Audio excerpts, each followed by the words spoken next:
Qatar పెను సంక్షోభం face చేస్తుంది. అక్కడ ఉన్నటువంటి గ్యాస్ ఉత్పత్తి వాస్తవంగా భారతదేశానికి కూడా 45% గ్యాస్ వచ్చేది ఖతార్ నుంచినే.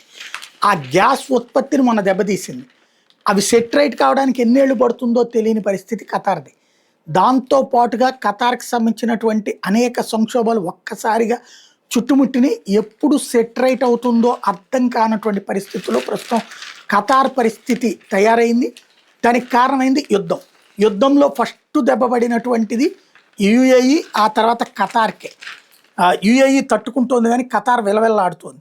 ప్రపంచంలోని అత్యంత సంపన్న దేశాలు ఒకటైన ఖతార్ ఇరాన్ మీద అమెరికా ఇజ్రాయెల్ మొదలుపెట్టిన యుద్ధం దెబ్బకు ఆర్థికంగా నలిగి విలవిల్లాడుతోంది. విలువైన సహజవాయు నిక్షేపాలను ప్రపంచ దేశాలకు పెద్ద ఎత్తున ఎగుమతి చేసే ఖతార్ హార్ముజ్ జలసంధి దిగ్బంధనంతో మరింత ఇబ్బంది పడుతోంది. 1990లకు ముందు ఆ దేశ ఆర్థిక వ్యవస్థకు మూలాధారం ముత్యాల వేట. మేలు ముత్యాల వేటకు ఆలవాలమైనటువంటి ఒకనాటి ఆ ప్రాంతంలో ఆ తర్వాత కాలంలో పెద్ద ఎత్తున సహజవాయు నిక్షేపాలు బయటపడ్డాయి. ప్రపంచంలోనే అతిపెద్ద సహజవాయు క్షేత్రం నార్త్ ఫీల్డ్ ఖతార్లోనే ఉంది.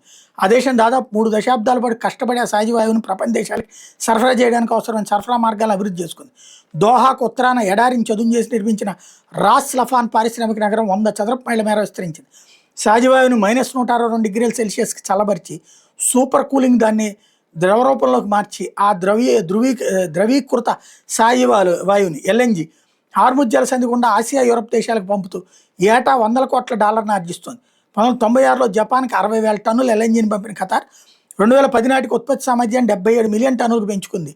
ఎనర్జీ సూపర్ పవర్గా ఎదిగింది. అంతేకాదు రాజధానికి దక్షిణాన్ని మరికొన్ని పారిశ్రామిక కేంద్రాలను ఏర్పాటు చేసి ఎరువుల ఉత్పత్తి కూడా ప్రారంభించింది. ఆ రకంగా కూడా ఖతార్ ఆదాయం అనూహ్యంగా పెరిగింది. ఫలితంగా ఆ తర్వాత దశాబ్దాల పాటు తలసరి ఆదాయం పరంగా ప్రపంచంలోని అత్యంత ధనిక దేశంగా ఖతార్ నిలిచింది.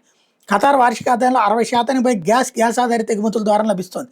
ఆ సొమ్ముతోనే ఎడారి ద్వీపకల్పమైన ఖతార్ ఒక మెరిసిపోయే మహానగరంగా మారింది.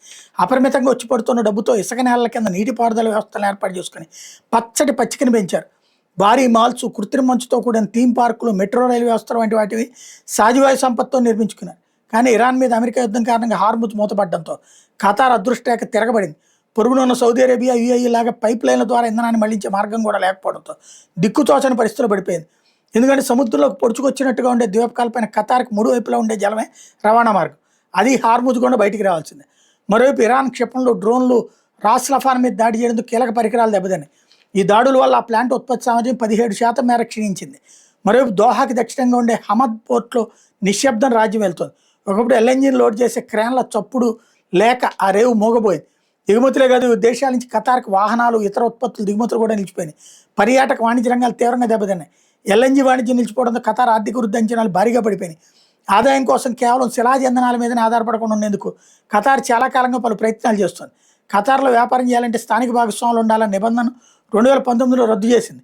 అక్కడ పెట్టుబడులు పెట్టిన విదేశీ సంస్థలు వెళ్ళిపోవడం చూసుకునేందుకు ఇప్పుడు విశ్వ ప్రయత్నాలు చేస్తుంది. ఎందుకంటే ఆ కంపెనీలు కూడా వెళ్ళిపోతే, వాటిలో పనిచేస్తున్న లక్షలాది మంది విదేశీయులు కూడా వెళ్ళిపోతే